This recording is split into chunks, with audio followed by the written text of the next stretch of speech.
로마서 8장 31절에서 34절입니다.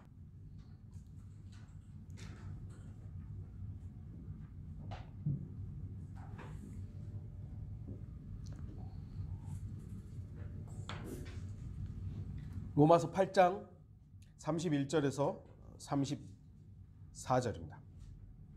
연결은 39절까지 쭉 연결이 되지만 35절부터는 제가 언젠가 설교를 했고 구원의 영원한 보장과 연관되어 있는 부분이기 때문에 이 주제가 약간은 다를 수 있기 때문에 그냥 제가 34절까지 좀 끊어서 읽고 설교하려고 합니다. 8장 31절부터 보면 그렇다면 이런 일에 대하여 우리가 무슨 말을 하리요? 하나님께서 우리를 위하신다면 누가 우리를 대적하리요?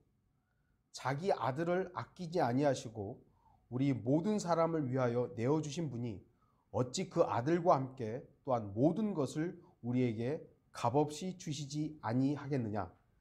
하나님께서 택하신 자들에게 누가 혐의를 씌우리요? 의롭다 하신 분은 하나님이시니라. 누가 정죄하리요? 죽었다가 다시 살아나신 분은 그리스도시라. 그분은 또한 하나님의 오른편에 계셔서 우리를 위하여 중보하시느니라. 오늘 말씀의 제목은 나를 바로잡는 5가지 질문입니다. 로마서의 주제는 의인은 믿음으로 말미암아 살리라입니다.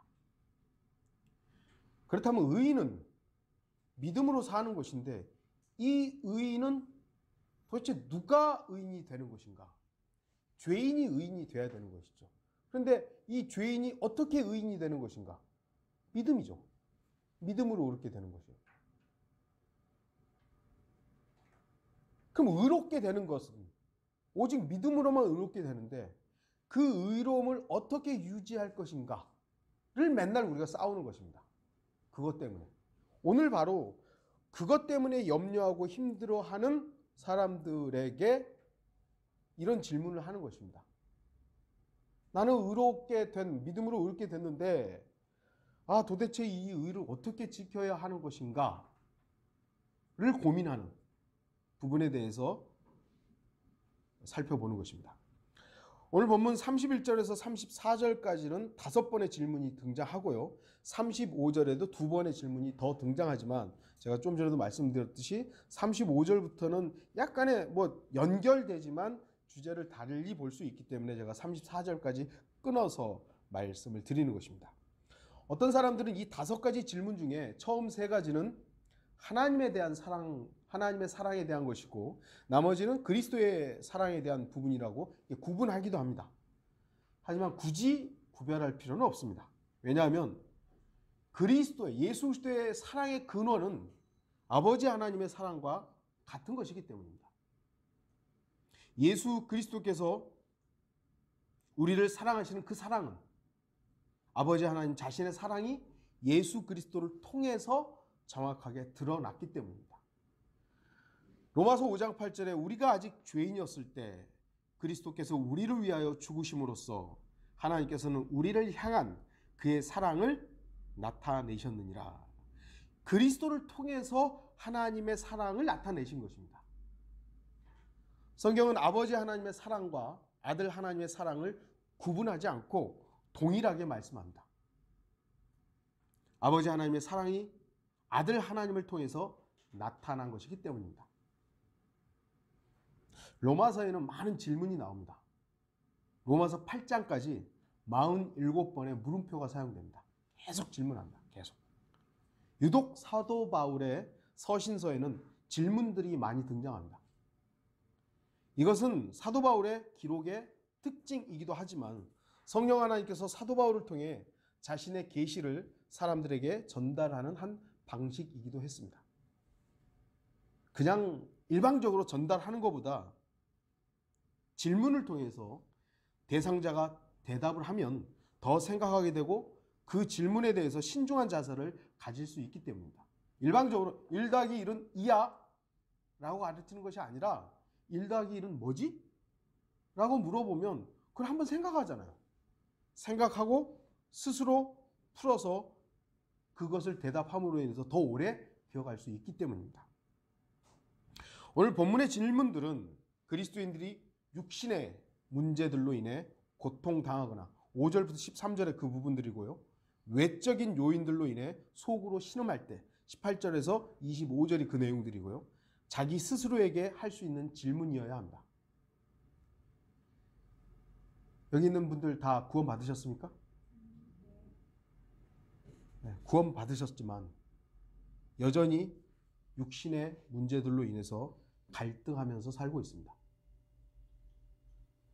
믿음으로 그렇게 됐는데 도대체 이 의가 완벽한 것인가? 의로운데 이 의가 도대체 어떻게 지속될 수 있는 것인가? 근데 육신을 보면 안 그런 것 같은데. 바로 여기에 이제 우리의 문제가 있기 때문에 마귀가 여길 파고드는 거거든요. 제가 구원의 영원한 보장이라든지 여러 차례 말씀드렸지만 구원은 나를 보면 받을 수 없다라는 겁니다. 그걸 어떻게 받은 거예요? 주 예수 그리스도를 바라봄으로 받은 거예요. 그런데 자꾸 네 육신, 너 그따위로 살면 네가 구원 받은 거라고 말할 수 있어? 그러면 그따위로 사는 우리가 당연한데 그걸 어떻게 난 구원 받았다고 자신 있게 말합니까? 구원은 오직 예수 그리스도로 인해서 이루어진 거예요. 그러면 아니 나로는 도저히 구원받을 수 없다고. 주님이 이루셨다고. 그러면 간단한 문제인데 이 사기꾼들이 자꾸 그걸 노리는 거예요. 야, 너 그렇게 여전히 세상을 사랑하고 있는데 네가 어떻게 구원받았어? 다시 말씀드리죠. 나를 통해서는요. 구원을 확인할 수도 없고 구원을 유지할 수도 없고 구원을 보장할 수도 없습니다. 나로는. 구원은 오직 예수 그리스도예요. 그분이 이루셨고 그분이 보장하시는 것이고요. 그분이 완전 완성하시는 것입니다. 우리는 그래서 이 부분으로 계속 고민을 하고 있는 것이죠. 육신적인 문제뿐만 아니라 주변에서 발생하는 일들로 인해서 우리는 실험합니다. 그리스도인으로서 정직하게 살고 싶고 그리스도인으로서 세상과 구별된 삶을 살고 싶은데 세상이 이걸 호락호락하게 넘게 하질 않아요. 힘들죠. 그러나 성경은 그럼에도 불구하고 성령님께서 우리의 연약함을 돕는다고 말씀합니다. 26장 26절 상반절에 나오죠. 그러며 또 성령님께서 중보하신다고 말씀하십니다. 26절 27절이죠. 하나님께서는 구원받은 자들을 영화로운 자기 아들의 형상과 일치하게 하려고 예정하셨다고 말씀하십니다. 28절부터 30절에 그 말씀이 나옵니다. 바로 그러한 근거가 있는 상황에서 사도 바울은 다른 누군가가 아닌 바로 우리들에게 이 질문을 합니다. 질문의 대상이 누굽니까? 물론 로마서는 구원받지 않은 사람들에게도 해당하는 부분들이 많지만 1차적인 질문의 대상은 바로 구원받은 사람들입니다. 의인은 믿음으로 말미암아 살리라. 모든 사람이 죄를 졌으면 하나님의 영광에 이르지 못한다. 모든 사람이 죄를 졌다는 것은 그리스도인들도 포함되는 거죠. 하나님의 영광에 이르지 못하는 것입니다. 그런데 그 영광에 이르는 방법이 뭐예요? 믿음으로 예수 그리스도죠. 그걸 로마서가 계속 말씀하고 있는 것인데 사람들이 어떤 의미에서 저도 로마서를 좀 오해하고 있는 부분도 있을 수 있는 것이죠. 로마서 1장 6절 7절이 바로 이 대상에 대해서 말씀하고 있습니다. 그들 가운데서 너희도 예수 그리스도의 부르심을 받은 자들이니라. 하나님의 사랑을 받고 성도로 부르심을 받은 로마에 있는 모든 사람에게 편지하노니. 로마서는 로마에 있는 성도들에게 편지한 거예요. 로마서는 단순하게 믿지 않는 사람들을 대상으로 한 게 아니라 믿고 있는 우리에게 이 편지를 쓴 겁니다. 그러면서 오늘 8절에서는 이 질문을 누구에게 한 겁니다. 바로 저와 여러분들에게 하고 있는 겁니다. 육신으로 인해서 힘들어하고 외적인 문제들로 인해 신음하고 있는 바로 우리들에게 이 질문을 하고 있는 것입니다. 첫 번째 질문을 보겠습니다. 우리가 무슨 말을 하리요? 31절 그렇다면 이런 일에 대하여 우리가 무슨 말을 하리요? 이런 일이 있죠. 이런 일. 여러분 하나님에 대해서 무슨 할 말이 있습니까? 여러분들 하나님에 대해서 할 말 있으세요? 근데 이번에 뉴스 보니까 어떤 목사가 하나님 까불면 죽어 그러더라고요. 야, 도대체 그 사람은 정신이 혼미한 것 같아. 좌우 문맥에서 무슨 말을 했는지는 잘 모르겠어요. 언론에서도 그 문맥에서 다 하지는 않고 그것만 잘라서 얘기했겠죠. 그런데 그건 그리스도인이 할 말이 아니에요. 하나님께 우리가 무슨 말을 해요? 하나님께 할 수 있는 말은 감사합니다. 하나님, 나 같은 더러운 죄인을, 나 같은 이런 자를 구원해 주시고 그 사랑과 은혜와 자비를 베풀어 주시면 감사합니다라는 말밖에 할 게 없어요. 근데 하나님 까불면 죽는다. 야, 하나님이 지가 하나님보다 높은가 봐요? 하나님의 이름을 망령되이 일컬지만 함부로 하면 안 돼요. 근데 특히 목사라는 자가 그런 얘기를 하고 있다는 것은요, 그 한마디가 그 사람이 했던 모든 것들을 사실은 다 엉망으로 만들어버린 거예요. 31절에서 지적하고 있는 이런 일에 대해서는 그 누구도 말할 수 없습니다. 이런 일이라는 것이 무엇일까요? 바로 앞구절에 나와 있는 29절부터 30절의 내용이죠. 그분께서는 미리 아신 자들을 자기 아들의 형상과 일치하게 하시려고 또한 예정하셨으니 이는 그를 많은 형제 가운데서 첫 태생이 되게 하려 하심이니라. 그리하여 예정하신 이들을 또한 부르시고 부르신 이들을 또한 의롭게 하시고 의롭게 하신 이들을 또한 영화롭게 하셨느니라. 이런 일에 대해서 우리가 무슨 말을 할 수 있겠느냐? 하나님께서는 미리 아신 자들을 예정하십니다. 예정하시고 예정된 자들을 부르시고 의롭게 하시고 영화롭게 하시는 그 모든 일에 대해서 누가 하나님에 대해서 뭐라고 할 수 있겠어요? 왜 하나님 그 사람 예정하셨어요? 그 사람 왜 부르셨어요? 왜 그 사람 의롭게 하셨어요? 이렇게 인간은 할 수 없다라는 겁니다. 극단적 칼빈주의자들은 바로 이 구절들을 통해서 비성경적 예정론을 가르칩니다. 보라고 여기 예정돼 있지 않냐고. 하나님 택한 사람들을 예정하셨고 그 예정된 사람들을 부르셔서 이렇게 하는 거 아니라고. 지속적으로 살펴보았지만 하나님의 예정은 누군가를 어떤 개인을 구원받기로 예정하고 어떤 개인을 버리기로 예정하는 그런 예정이 아닙니다. 잘 보세요. 한글만 조금만 이해해도요. 그런 예정이 아니라는 걸 알아요. 근데 교리가 딱 고착화되니까 이 구절이 그렇게 보이는 거예요. 성경대로 믿는 사람들 그런 예정 아니라고 하면 하나님의 주권이란 말을 사용합니다. 하나님의 주권. 하나님이 어떤 사람을 구원하기로 하고 어떤 사람을 버리기로 하나님께서 다 알아서 하시는 네가 뭔데 참견이야. 이렇게 하는 것이죠. 하나님의 주권이란 말을 딱 들으면 야 그렇지. 하나님이 온 우주의 주인 되시는데 그 주인이 어떤 사람은 구원하고 어떤 사람은 지옥 보내기로 결정하는데 인간이 뭔데 따져? 이런 식으로 생각하게 만드는 거예요. 그러나 그게 아닙니다.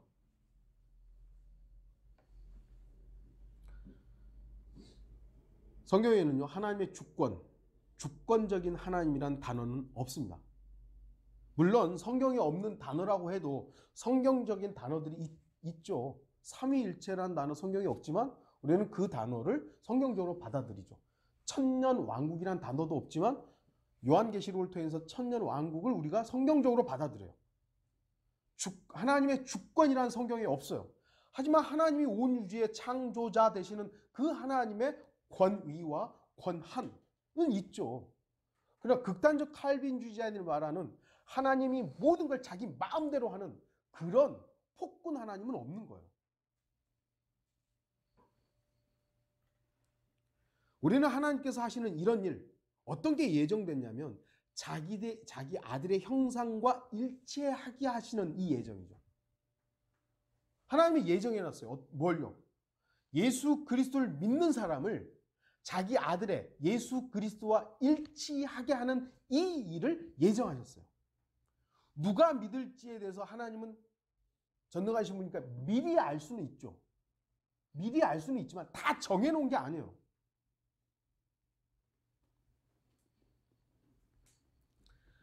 하나님께서 이렇게 예정해놨어요. 믿는 사람은, 그리스도 안으로 들어오는 사람은 모두 다 하나님의 아들과 형상이 일치하게 하는 이 예정을 하셨는데 그걸 누가 뭐라고 할 수 있겠어요? 하나님 왜 그렇게 예정하셨냐고. 그렇게 할 수 없다라는 겁니다. 왜냐하면 그것은 하나님이 하신 일이기 때문입니다. 하나님의 아들이신 예수 그리스도를 믿는 사람은 누구든지 아들의 형상과 일치하게 하시는 그 예정을 하셨습니다. 무슨 말인지 아시겠어요? 예정은 있어요. 성경에 분명히 예정이 있어요. 그러나 극단적 장로교에서 말하는 이 사람은 구원받기로 예정되고 이 사람은 지옥 가기로 예정돼 있어. 그런 예정이 아니에요. 누가 되었든지 간에 예수 그리스도를 믿는 사람이라면 그 믿는 사람은 하나님의 아들이신 예수 그리스도의 형상과 일치하게 된다라는 그 예정이 되어 있는 겁니다. 그건 성경적 예정론이죠.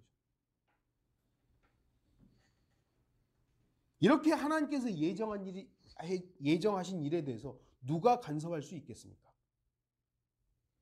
누가 문제 제기를 할 수 있겠습니까? 하나님께서 구원받은 사람을 영화로운 아들의 형상과 일치하게 하시는데 과연 누가 말할 수 있겠어요? 왜 하나님 저 따위 사람을 하나님의 아들과 일치하게 하십니까? 말할 수 없다는 거예요. 하나님 그거 예정하셨으니까. 저와 여러분들 우리가 그리스도인이라고 여기 다 와서 예배드리니까 세상 사람들 볼 때는 선해 보이고 좀 그럴듯해 보이지만 저와 여러분들 개인적으로 가만 놔두고 보세요. 참 얼마나 사악하고 얼마나 더러운지. 그런데 우리가 예수 그리스도를 믿었다는 이유만으로 우리가 이제 곧 그 아들의 형상과 일치하게 되는 거예요. 그러면 따질 수 있죠. 아니 저 윤혁택이란 그 거짓말쟁이 저 더러운 인간을 어떻게 하나님하고 아들하고 일치하게 하시냐고. 그런 말 할 수 없다라는 거예요. 왜요? 하나님께서 그걸 예정하셨기 때문에. 근데 우리는 우리 자신의 육신적인 모습들, 우리 자신의 어리석은 모습들을 하나님 저는 저 따위가 우리 스스로에게 우리의 위치를 아는 것은 중요하지만 그거 가지고 우리가 계속 신음할 필요는 없습니다. 염려하지 마십시오. 비록 우리가 육신적으로 갈등하고 외적인 신음으로 힘들어한다 해도 우리 모두는 영화로운 아들과 아들의 형상과 일치하도록 예정되어 있습니다. 그 부분에 대해서는 그 누구도 말할 수 없음이 분명합니다. 하나님이 그렇게 예정하셨어요. 두 번째 질문이죠. 누가 우리를 대적하리요? 하나님께서 우리를 위하신다면 누가 우리를 대적하리요? 누가 우리를 대적할 수 있겠습니까? 물론 사탄이 우리를 대적하고 우리의 옛 본성, 아담의 본성의 영향하에 있는 육신도 우리를 대적합니다. 우리의 마음과 생각은 주님께로 향하는데 우리의 육신은 야, 너 따위가 계속합니다. 사탄도 주변에 와가지고 야, 너 따위가. 하지만 중요한 것은 바로 앞에 나와 있죠. 하나님께서 우리를 위하신다면 하나님께서 우리를 위하시는데 과연 누가 우리를 대적할 수 있겠습니까? 온 우주의 창조주이신 주 하나님께서 영화로운 아들의 형상과 일치되도록 예정하셨습니다. 과연 누가 이런 일에 대해서 말을 하고 대적할 수 있겠습니까? 그 누구도 할 수 없습니다. 그런데 왜 그리스도인들이 이 질문에 대해서 염려하고 불안해합니까? 아까도 말씀드렸듯이 이 구원의 문제를 나라는 존재를 살펴보면 확정할 수가 없어요. 그런데 우리의 육신을 보니까 더 확정할 수가 없는 거죠. 내가 분명히 믿었고 구원받아서 감사하고 그 순간만큼은 구원이 너무 확정적인 거예요. 그런데 생활하면 생활할수록 이 육신이 야, 너 따위가. 어떤 사기꾼들도 야, 그렇게 하면 그게 구원이야? 예수 그리스도의 주인된 삶을 안 사는데 그게 구원이야? 이러면 염려하는 것이죠. 불안하는 것이죠. 야, 이게 받은 거야? 받았다고 할 수 있나?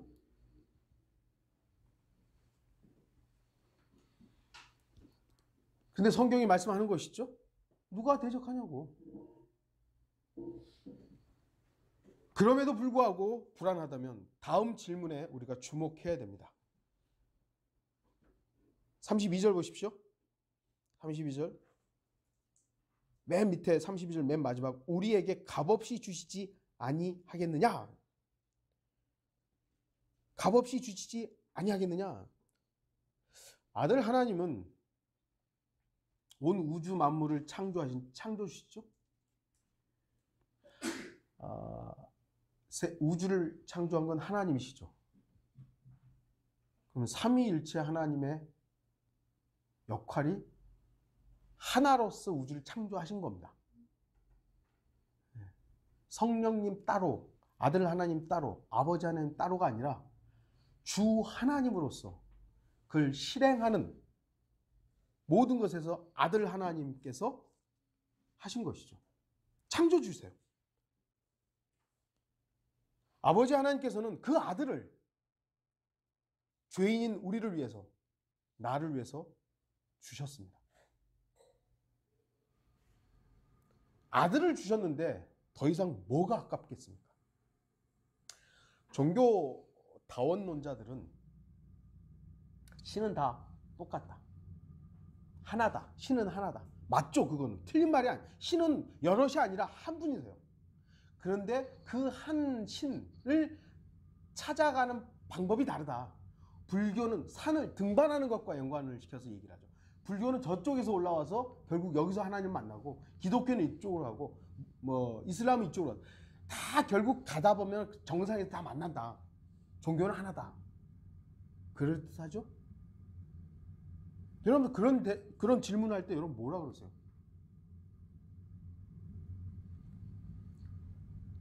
중요한 게 뭔지 아세요?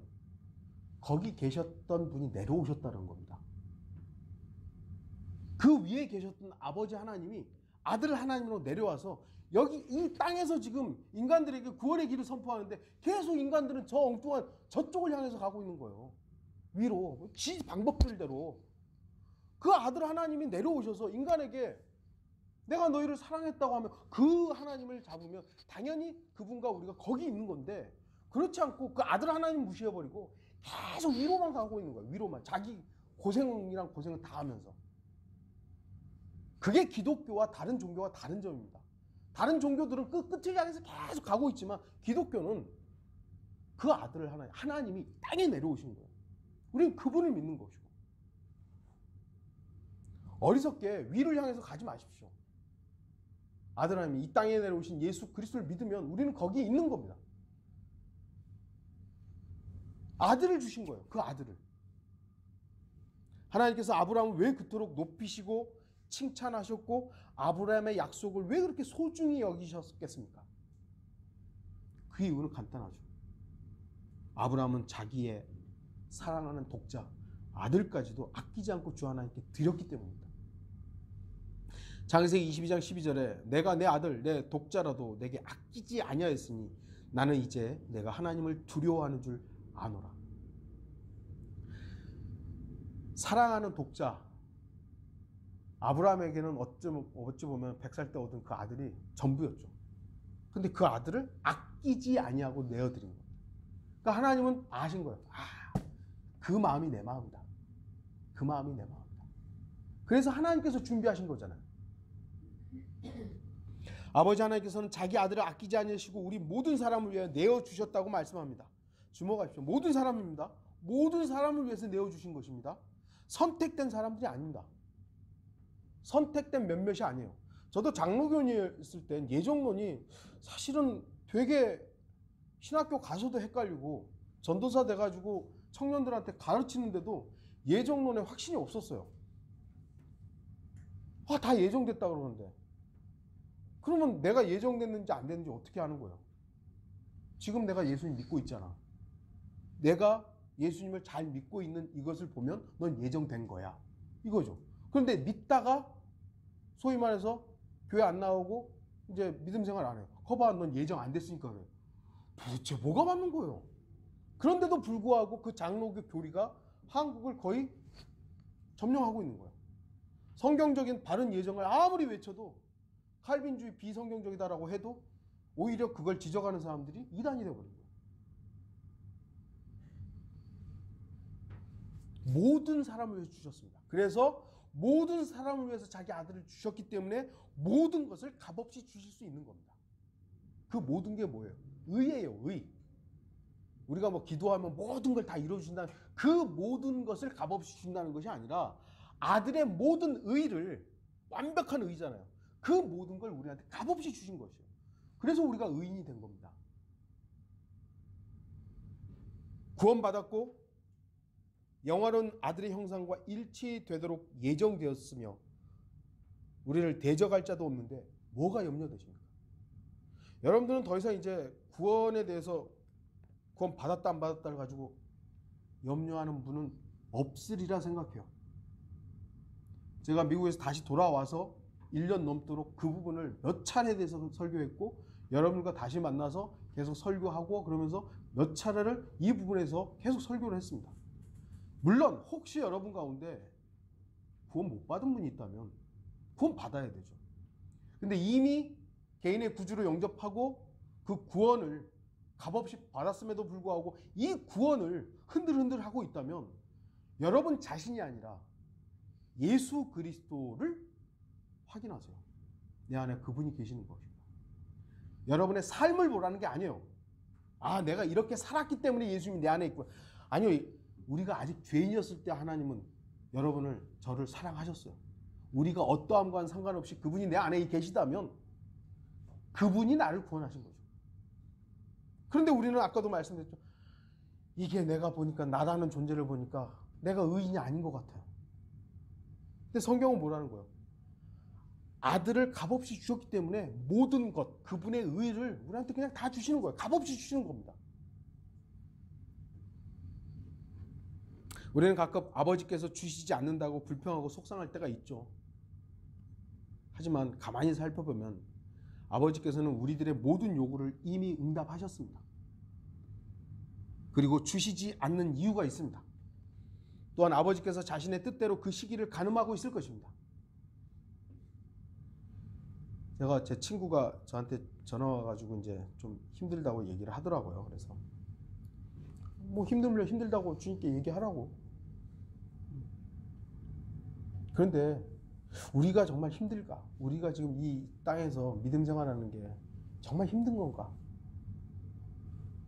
제가 볼 때는요, 지금 이 시대에 우리 그리스도인들이 가장 편하게 살고 있습니다. 가장 편하게 주님 섬기고 있어요. 누가 우리 예수님 믿는다고 지금 여러분 죽인다고 안 하잖아요. 지금도 그러나 예수 그리스도를 믿는다는 이유만으로 총살을 당하고 집이 불이 나고 이러는 지역이 있어요. 지금도. 우리는 너무 편하게 지금 주님을 섬기고 있어요. 그런데 사업이 좀 안 된다고, 장사가 좀 안 되고, 내 친구가 나를 좀 괴롭힌다고 해서 우리는 그걸로 그냥 너무 힘들어요. 아니요. 주님은 이미 우리에게 다 주셨습니다. 다 주셨어요. 힘든 건 주님이 우리에게 주시지 않았기 때문이 아니라 우리가 더 많은 걸 요구하기 때문이에요.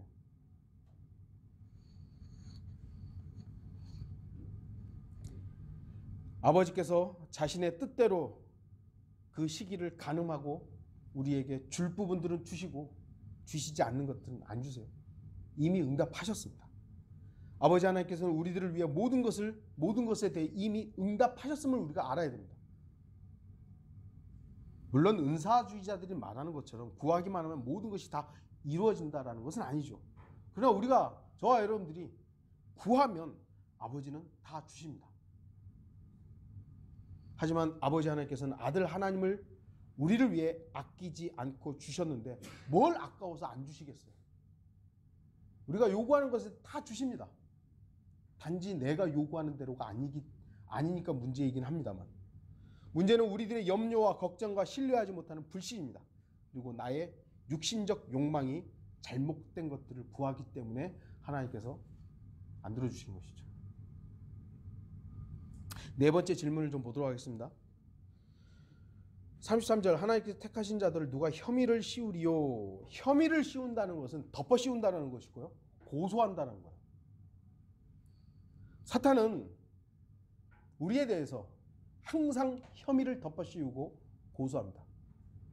그런데 마귀가 저와 여러분들을 고소하는 게, 여러분들 그 고소의 내용들이 억울합니까? 마귀가 고소하는 내용이 거짓말입니까? 아니죠. 실제로 우리의 모습 그대로입니다. 마귀는 있는 사실들을 하나님께 고발하고 고소합니다. 우리는 거짓말쟁이에요. 하나님, 윤혁태의 거짓말쟁이라고. 그게 틀린 말입니까? 맞아요. 저 거짓말쟁이에요. 그렇다고 해서 제가 무슨 드러내놓고 엉뚱한 이상한 그런 거짓말을 하는 것이 아니지만 본성 자체가 거짓말쟁이에요. 제가 거짓말을 하지 않는 이유는 주님을 두려워하기 때문이지, 저도 저라는 인간의 이익을 위해서는 얼마든지 거짓말을 할 수 있는 사람이죠. 어제 남의 결혼식장에 가는데 우리 과장님이 전화를 해서 오지도 않으면서 저 거기 갔다고 해주세요. 저 뭐라 그래요? 아니요, 저 온 적이 없습니다. 이렇게 안 와. 예, 왔다고 얘기한 그것을 저도 거짓말 하는 거예요, 그렇게. 그걸 가지고 마귀가 되게 뭐라고, 저 목사라는 인간이 거짓말하고 있다고. 그게 사실이에요. 욕심쟁이죠. 사실이에요. 우리들이 구원받고 나서 행한 그 수많은 죄들에 대해서도 단 하나도 놓치지 않고 일일이 다 고발할 수 있습니다. 마귀는 명백한 증거를 가지고 있어요. 증인들도 모두 확보하고 있습니다. 저와 여러분들이 어떠한지에 대해서. 우리들이 마귀의 고소에서 빠져나갈 방법은 전혀 없습니다. 하지만 하나님께서 사도 바울을 통해 말씀하십니다. 33절. 하나님께서 택하신 자들에게 누가 혐의를 씌우리요? 고소할 수 없다. 하나님께서는 우리들의 모든 것, 깊숙이 숨겨져 있는 모든 것들에 대해 다 알고 계십니다. 그럼에도 불구하고 바로 그 하나님께서 우리를 위해서 아들을 값없이 주셨고 그 아들을 통해서 우리를 의롭다고 선언하셨습니다. 하나님께서는 죄인들인 우리들을 예수 그리스도의 보혈을 통해서 택하셨습니다. 그 유명한 얘기 있거든요. 러크만 목사님이 신학교에 입학하려고 밥존스 대학에 딱 갔더니 그 교수들이 질문을 한다잖아요. 자네는 칼빈주의자인가 알미니안주의자인가 물어봤대요. 그때 러크만이, 민감한 질문이거든요. 십자가에 가기 전까지는 알미니안주의자였지만 십자가를 통과하고는 칼빈주의자가 됐습니다. 무슨 의미냐면 예수 그리스도를 믿기 전까지는 자기 의지를 사용해서 예수를 믿은 거예요. 그런데 믿고 보니까 택한 자로서 예정이 돼 있었던 거죠. 그걸 그러니까 말한 거예요. 참 어떤 의미에서는 지혜로운 것이죠. 여러분께 누군가가 그런 거 질문할 사람들 요즘에 거의 없습니다만, 여러분들 당신 칼빈주의자입니까 알미니안주의자입니까 물어보면 여러분 뭐라 그러시겠어요? 그리스도인입니다 하면 돼요. 난 그리스도인입니다. 예수 그리스도께서 내 죄를 위해서, 나의 이 사악한 죄를 십자가 피 흘려 죽으셨고 그 사실을 믿음으로 믿고 하나님의 아들의 형상과 일치하게 되는 예정에 참여한 택함받은 자입니다. 그러면 돼요. 이 택함받은 사람들 누가 혐의를 씌우는 겁니까? 하나님께서 의롭다고 말씀하시는데 더 이상 누가 혐의를 씌울 수 있겠습니까? 재판장이 저 사람 죄 없다라고 선언을 했어요. 그런데도 우리나라 사람들은 이제 막 난리가 나죠. 저 어쩌고 저쩌고 그러죠. 이제 하나님께서 이미 판결을 하셨고 그 판결을 집행했고 그 판결에 대한 실행이 이루어졌어요. 죄인이다, 죄인이다, 죄인이다, 죄인이다. 판결은 이미 났어요. 그 죄의 결과는 뭐죠? 사형이다, 죽음이다. 완성됐어요. 그리고 그거 이제 죄 삭은 사망이잖아요. 죽어야 되잖아요. 저와 여러분 안 죽었잖아요. 대신 누가 죽어요? 예수님이 죽었어요. 그 죄에 대한 심판의 결과까지도 예수님이 끝내셨어요. 그런데 누가 뭐라고 그러는 거예요 도대체? 누가 뭐라고 거기다 혐의를 또 씌우는 겁니까? 씌울 수 없다라는 겁니다. 그런데 오늘날도 여전히 구원에 대해서 그걸 가지고 문제 삼는 것이죠. 하나님께서는 죄인인 우리를 예수 그리스도의 보혈을 통해서 택하셨습니다. 그 택한 자들을 하나님께서 의롭다고 선언하셨습니다. 하나님께서 의롭다고 말씀하시는데 더 이상 누가 혐의를 씌울 수 있겠습니까? 누가 고소하고 고발할 수 있겠습니까? 이미 재판은 끝났고 판결은 확정되었으며 죄의 집행 역시 실행되었으며 끝났어요 다. 물론 사탄이 우리에 대해서 전혀 고소하지 못하는 것은 아닙니다. 매 순간마다 마귀는 우리를 향해서 고소하고 고발합니다. 그 모든 것은 사실입니다. 바로 그 순간 육신을 따라 사는 사람과 성령을 따라 사는 사람으로 나뉘게 됩니다. 사탄의 고소 내용은 아까도 말씀드렸듯이 다 전부 사실입니다. 그래서 어떤 그리스도인은 그 사실로 인해 고통받는 거예요. 야, 내가 또 거짓말을 했다. 아이고, 내가 또 누구 시기했다. 고통받아요. 거기서 이제 다 나뉘는 거예요. 육신적인 사람은 자신의 육신의 노력으로 죄로부터 멀어지고 종교적인 열정으로 육신을 연단하려고 합니다. 하지만 그러한 그리스도인은 지속적인 실패로 인해 좌절하고 낙담하여 육신적인 모습으로 살게 됩니다. 노력해도 또 죄짓고 노력해도 또 죄짓고 죄를 안 지으려고 그래 안 져야지 해가지고 한 일주일 하다가 또 확 쓰러지고 아이고 내 육신은 어떻게 되는 것이지. 좌절하고 낙담하며 그렇게 사는 겁니다. 그러니까 평안도 없고 안식도 없이 계속해서 자신의 선한 노력을 통해서 자신이 의롭게 되고자 하는 것입니다. 하나님이 의롭다고 했는데 그 하나님의 의로움을 믿고 그 의로움에 감사하며 사는 게 아니라 아이고 내가 좀 의로워져야 되는데 내가 성령의 열매를 맺어야 되는데 내가 사랑의 열매를 맺어야 되는데 내가 무슨 화평의 열매를 맺어야 되는데 왜 이렇게 안 되지? 당연히 안 되죠. 근데 계속 그렇게 노력하면서 하는 거예요. 반면 또 다른 그리스도인은 자신의 죄들에 대해서 시인합니다. 나는 죄인이다. 죄를 시인하는 건 똑같아요. 유다도 그랬고 베드로도 그랬고 똑같이 자신이 죄임을 알았습니다. 방법이 달랐던 것이죠. 우리가 왜 죄인임을 시인할 수밖에 없습니까? 그 죄는요, 그 누군가가 아닌 바로 내가 좋아서 한 죄예요. 내가 좋아서 나는 안 하려고 했는데요. 안 하려고 했으면 안 하는 거죠. 근데 안 하려고 한 것은 그 순간 좋았던 거예요. 그 죄가 좋았던 거예요. 하지만 그 죄는 내 자신이 해결할 수 없음을 그 누구보다 잘 알고 있는 겁니다. 우리가 지옥에 가는 그 죄를 우리가 해결할 수 없어서 예수 그리스도께서 해결하신 걸 믿었잖아요. 그럼 우리가 살면서 저지르는 이 죄도 내가 해결할 수 없어요. 그것 좀 알아야죠. 그래서 예수 그리스도의 십자가 아래로 다시 달려가는 겁니다. 그리고 주님께서 완성하신 구속 역사하심 속에 감사의 눈물을 흘립니다. 그렇죠. 내가 해결할 수 없죠. 주님만이 해결할 수 있죠. 그리고 그 십자가 아래서 참된 안식을 누리게 됩니다. 제가 지난주에 이렇게 운전하면서 잠깐 이 찬양을 좀 불렀어요. 여러분 아시는 분 십자가 그늘 아래 나 쉬기 원하네. 그 찬양을 부르는데 제가 현재 머무를 수 있는 곳, 영적인 부분은 십자가 아래밖에 없더라고요. 그분의 은혜가 저 같은 사람을 보호해주고 계셨어요. 그게 참된 안식이죠. 내가 그 죄를 해결하려고 아무리 노력해도 안 된다는 걸 저는 알아요. 여러분도 아시잖아요. 그럼 우리가 할 수 있는 것은 십자가 아래로 가는 거예요. 죄인이 할 수 있는 게 뭐가 있습니까? 자신이 진정으로 그리스도 안에 있게 되면요, 내가 할 수 있는 일이 없다라는 걸 알게 됩니다.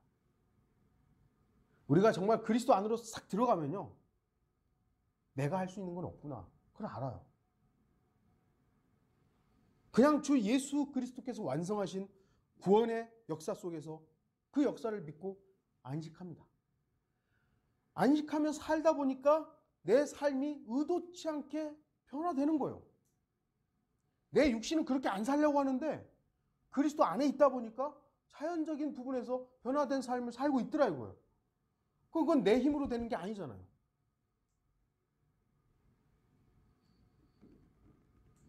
자꾸만 무언가를 하려고 하기 때문에 주님 안에서 안식을 누리지 못합니다. 여러분들, 그리스도인들도 분명히 해야 될 일이 있습니다. 그런데 그건 그리스도인으로서 하는 거예요. 말씀드렸잖아요. 아침에 제가 탁 출근하면서 시동을 탁 켜고 앉아요. 그럼 자동적으로 갑니까, 이게 차가? 요즘엔 이제 그런 뭐 전기차, 뭐 AI 차, 뭐 그런 것들이 이제 앞으로 나오면은 뭐 그럴 수 있겠지만, 아직까지는 시동 걸고 액셀을 밟아야 되고, 운전을 해야 됩니다. 자동적으로 되는 게 아니에요. 우리가 구원받고 나서 예수 그리스도께서 우리에게 명령하신 부분들에 대해서 우리는 네 의지를 주님 앞에 드림으로 인해서 해야 될 일들이 있어요. 그러나 그거는 내가 자랑할 게 아무것도 없는 일들입니다. 제가 아침에 출근해서 인천까지 가는데 내가 인천에 딱 도착해서 그래 정신 차리고 운전을 했구나라는 건 있지만 거기까지 오게 한 건 차예요. 차. 하나님은 우리를 인도하십니다. 그 중간중간에 선택의 기로에서 하나님을 향한 의지를 계속해서 우리는 선택해야 됩니다. 그리고 나서 결과적으로 보니까 이 모든 일은 주님이 하셨습니다 라고 고백할 수 있는 것이죠. 선택을 엉뚱하게 해놓고 주님을 향해서 하지 않고 나 자신을 해놓고 그거 하나님 하셨다고 그거 거짓말하면 안 되는 것이죠. 사람들은 자기 자신을 위해서 막 일을 해요. 그러니까 그리스도인의 쉼이 없는 것이죠. 그러나 자기 자신을 그리스도께서 행하신 일에 맡긴 사람은 그리스도의 쉼을 얻게 되는 겁니다. 주 하나님께서 의롭다고 한 사람은 혐의를 씌울 수 없습니다. 왜냐하면 하나님께서 의롭다고 하셨기 때문입니다. 마지막 5번째 질문입니다. 누가 정죄하리요? 그랬죠. 수위가 조금씩 높아갑니다. 누가 우리를 대적하리요? 누가 혐의를 씌우리요? 누가 정죄하리요? 처음에는 좀 반대하다가요. 이제 고소하죠. 정죄합니다. 너 죄인이라는 걸 딱 심판해버려요. 정죄합니다. 사탄이 만만한 상대입니까? 여러분들 사탄하고 1대1로 붙어서 싸워서 이길 수 있습니까?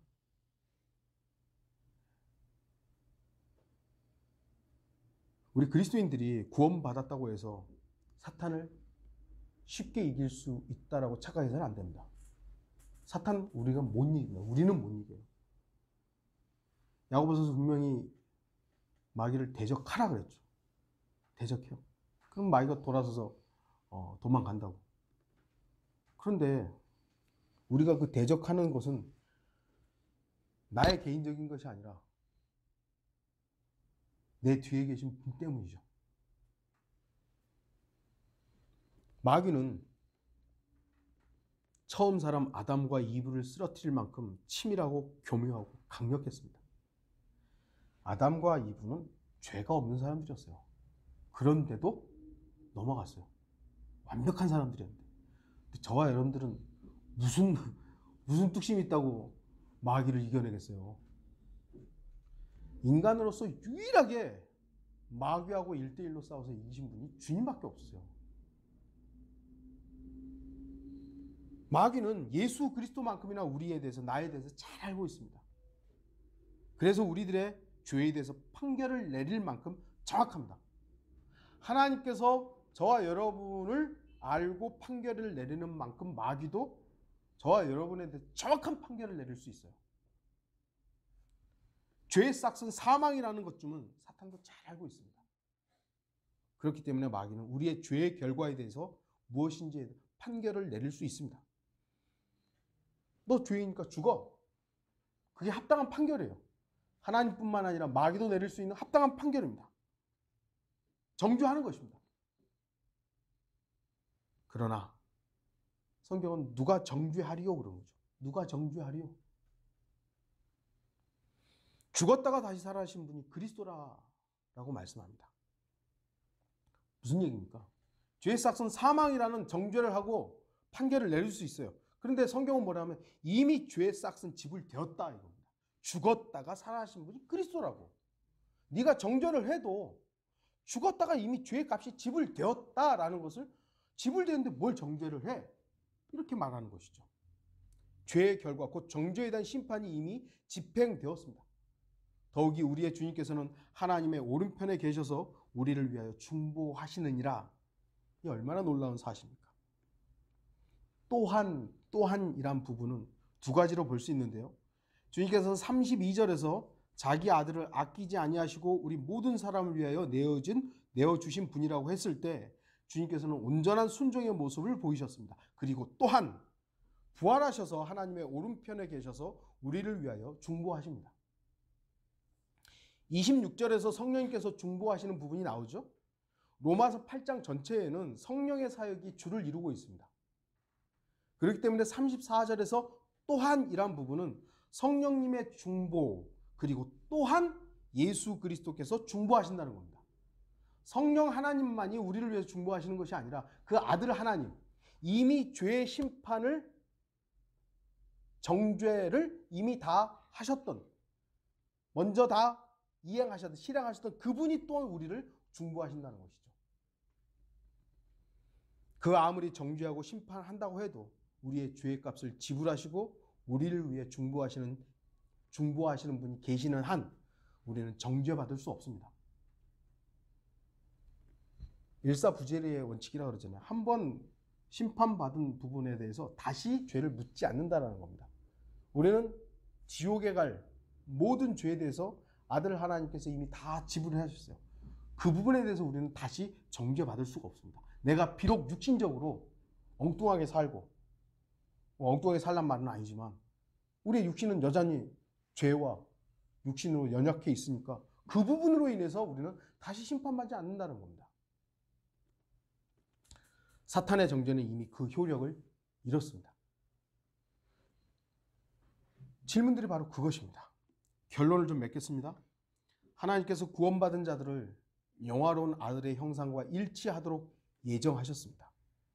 이에 대해서 그 누구도 말할 수 없습니다.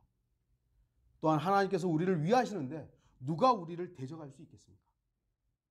그리고 자기 아들도 아끼지 않고 내어주신 분께서 우리에게 모든 것을 주시지 않겠습니까? 아까도 말씀드렸지만 이 모든 것이란 내가 기도하면 다 응답되는 그 모든 것을 말하는 것이 아니라 하나님 자신의 의를 말합니다. 하나님 자신의 의가 모든 것이잖아요.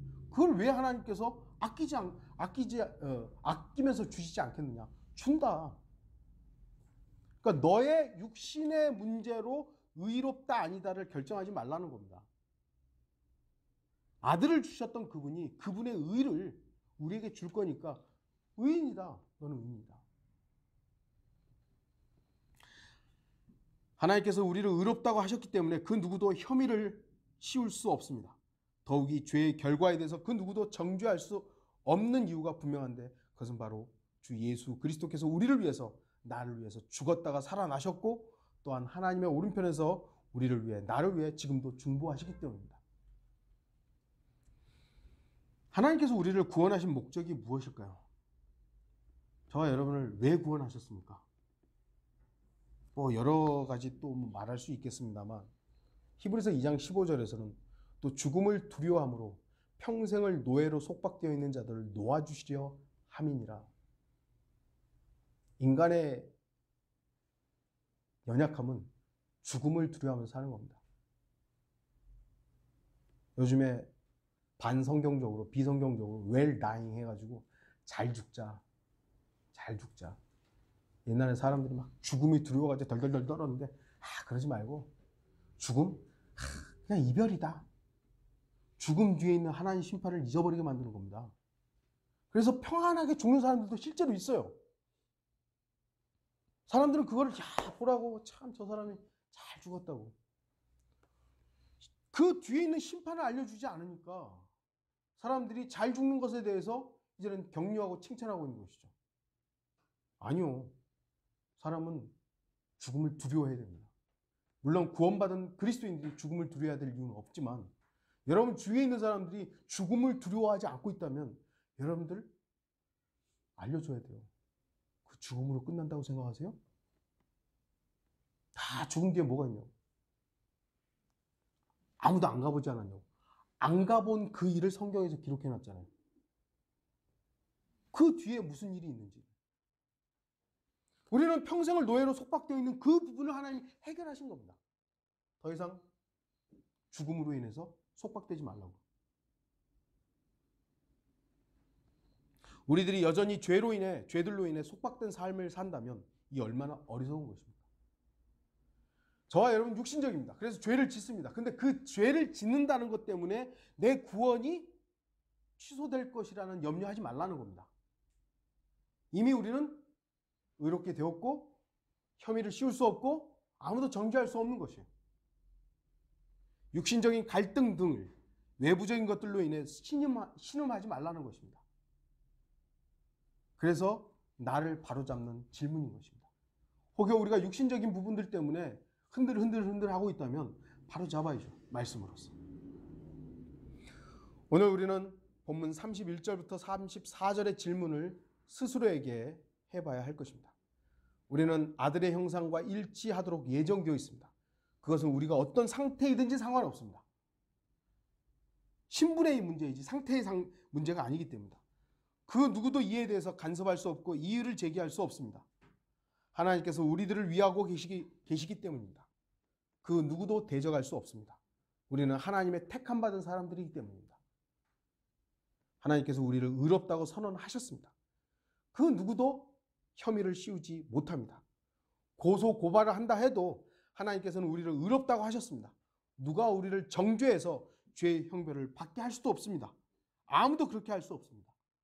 우리 구주 예수 그리스도께서 이미 죄의 값을 지불하셨고 죽었다가 부활하셨기 때문입니다.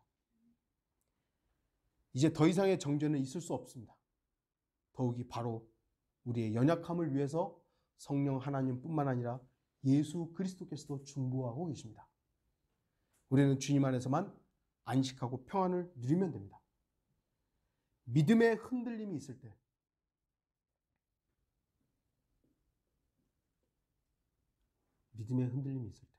여러분 항상 믿음이 일정하세요?